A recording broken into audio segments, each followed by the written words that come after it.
예, 안녕하세요. 일론 머스크예요. 이거, 이거 뭔지 아시는 분들 되게 많을 건데, 오늘은요, 비트코인에 대한 규제와 세금에 대해서 이런 것들이 좀 약간 얼탱이가 없는 이유에 대해서 이야기를 한번 해보려고 하거든요. 우선은 뭐 저는 옛날부터 이런 비트코인 정부에서 좀 많은 규제를 해왔잖아요. 이게 때려잡으려고 하고, 이런 것들에 대해서 저는 정부가 그래도 잘한다라는 입장을 가지고 있던 사람이었어요. 그게 왜 그런가 하면 뭐 자본사회에서는 사람들이 돈이 없으면 죽잖아요. 그죠?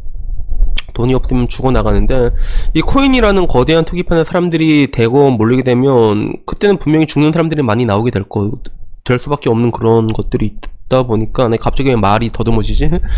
그러니까 정부 차원에서 이걸 조지는 거에 대해서 그래도 난 그게 맞다고 생각했거든. 정부에서 좀 조져야지 그래도 나머지 사람들이 좀 덜 뒤질 거 아닌가, 약간 이런 느낌.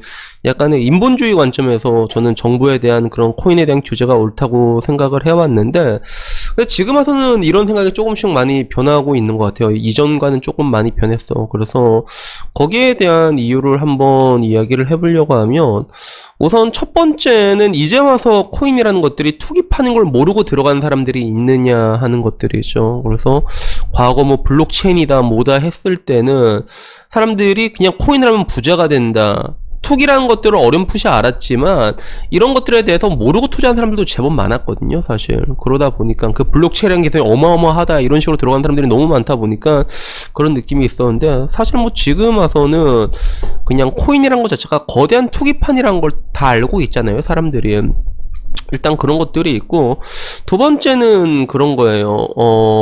흔히 이제 투자와 투기를 이렇게 차이를 내릴 때, 뭐 저는 그렇게 생각해요. 투자와 투기의 차이점을 가장 잘 요약한 거는, 투자는 잠을 잘 때 편하게 자면 투자고, 투기는 불안하면 그게 투기라고 저는 생각을 하거든요.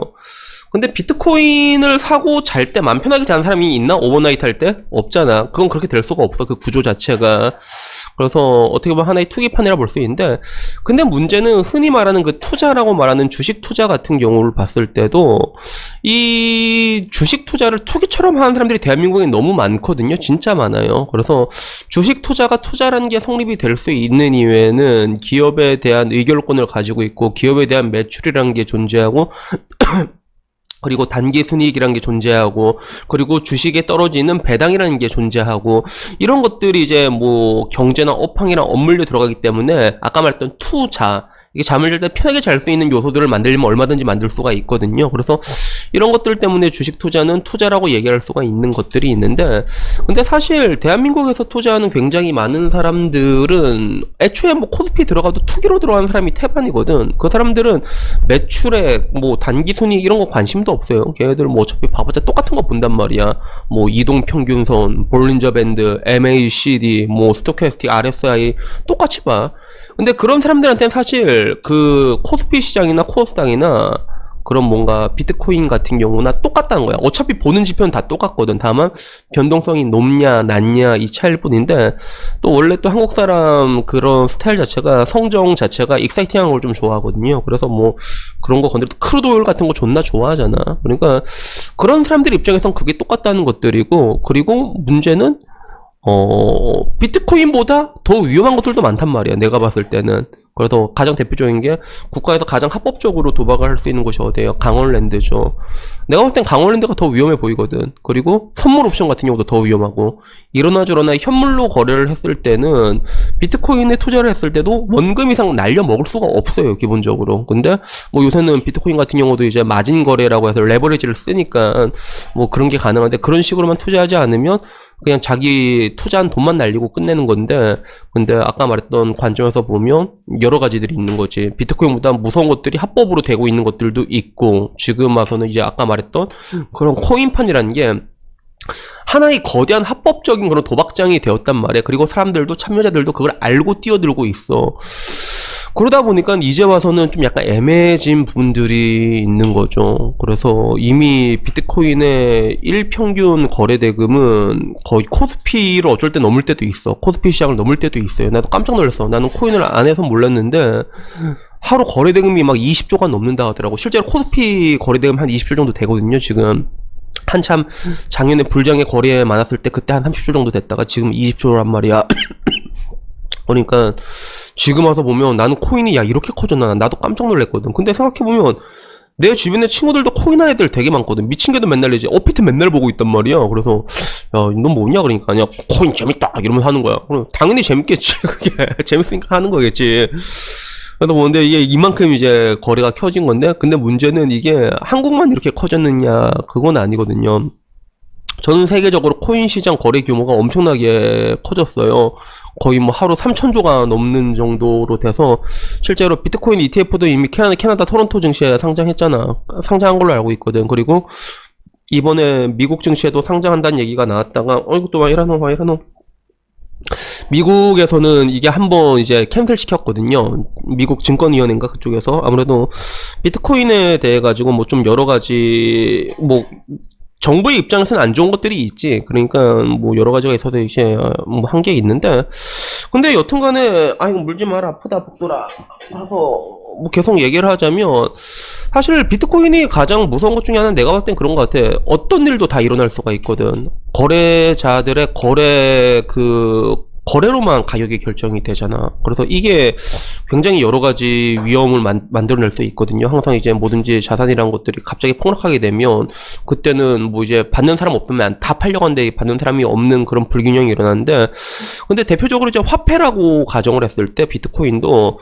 보통 화폐라고 하면 그래도 근본이자가 폐지된 이후로 사실 화폐란 건 종이 쪼가리일 뿐이잖아요. 근데 이 종이 쪼가리로 자본 사회가 유지될 수 있는 건 이 종이 쪼가리 안에 신뢰라는 게 형성이 되기 때문이에요. 그래서 이 신뢰가 형성될 수 있었던 것들은 그 발행 주체에서 이걸 보증을 해주거든. 그러니까 우리가 보더라도 가장 안전한 이렇게 뭔가 종이라 쪼가리라고 하면 가장 안전한 그런 화폐라고 하면 우린 다 무엇을 생각해? 달러잖아, 달러. 근데 그 달러가 왜? 달러는 말 그대로 이제 미국에서 보증을 해주기 때문에 그 강한 신뢰가 형성될 수 있는 건데, 비트코인의 신뢰 기반은 애초에 없어요. 그거는 뭐 채굴을 한다가 얘기를 하는데, 근데 그런 것들도 아까 말했던 것처럼 그냥 거래 당사자들끼리 가격이 정해지기 때문에 하루에도 몇십 프로씩 왔다 갔다 하는 게 있고, 또 그것보다 더 무서운 것들은 지금 하던 굉장히 다양한 가상화폐들이 생기고 있잖아. 이상한 것들이 충분히 생길 수가 있단 말이야. 뭐 게임사 뭐 NC소프트에서 아이템 찍어서 파는 것처럼 어느 하루아침에 다 증발할 수도 있어 실제로. 그런 일이 분명히 언젠간 한번 일어날 것 같아 내가 봤을 때는. 그래서 그 코인 화폐 만든 놈이 그냥 자기 거 막 에디트 같은 거 한 것처럼 쇼미더머니 하는 것처럼 자기가 막 풀어서 팔 수도 있고, 충분히 모든 것들이 가능한 그런 위험한 요소를 가지고 있단 말이야.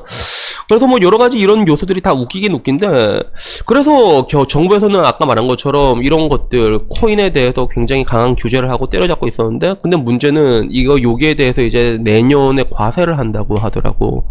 내년에 코인에 대해서 20% 수익을 과세를 한다고 하더라고요. 이게 얼마나 웃겨. 이게 결국에는 아까 내가 말했던 인본주의 관점에서, 정부에서도 똑같이 인본주의 관점에서도 사람들은 코인을 하면 안 된다라는 이유로, 왜 니들 뒤진다라는 관점에서 세금을 이렇게, 아니 그동안 이제 규제를 했던 건데 지금 와서는 이제 세금을 내라고 하는 거잖아. 그래서 이거 자체가 이미 정부에서도 이걸 하나의 자산으로 이제 인정하게 되는 꼴이 되는 것들이죠.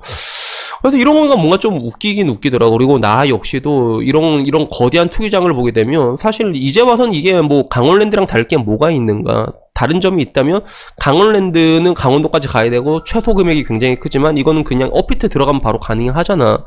오히려 좀 소프트한 그런 강원랜드라고 해야 되나? 전 세계 시장 참여자들이 참여하는 그런 거대한 도박장처럼 보인다는 것들이죠, 그냥. 그래서 그런 것들을 봤을 때 지금 와서 제 느낌은 과거처럼 이런 뭔가 비트코인을 이제 와서 규제하는 것들이 그렇게 온당하고 당위성을 가지고 있냐라고 생각할 때 이제 와서는 저는 잘 모르겠더라고요. 그래서 오늘은 그냥 뭐 내가 좀 이렇게 생각했을 때 옛날에는 나도 이게 규제하는 게 옳다고 생각했는데 지금 왔을 때 이런 상황들을 보니까 되게 아리까리한 게 많더라고요. 그래서 뭐 사실 답은 없는데 그냥 지금 와서 이제 정부에서도 이제 여기에 대해서 세금을 과세한다는 게 뭔가 좀 재밌고 웃겨가지고 그래가지고 한번 얘기를 해봤습니다. 여튼간에 뭐 오늘 이야기는 여기까지고요. 다음에는 조금 더 재밌는 이야기, 좋은 이야기로 찾아뵙도록 하겠습니다. 이상입니다. 감사합니다.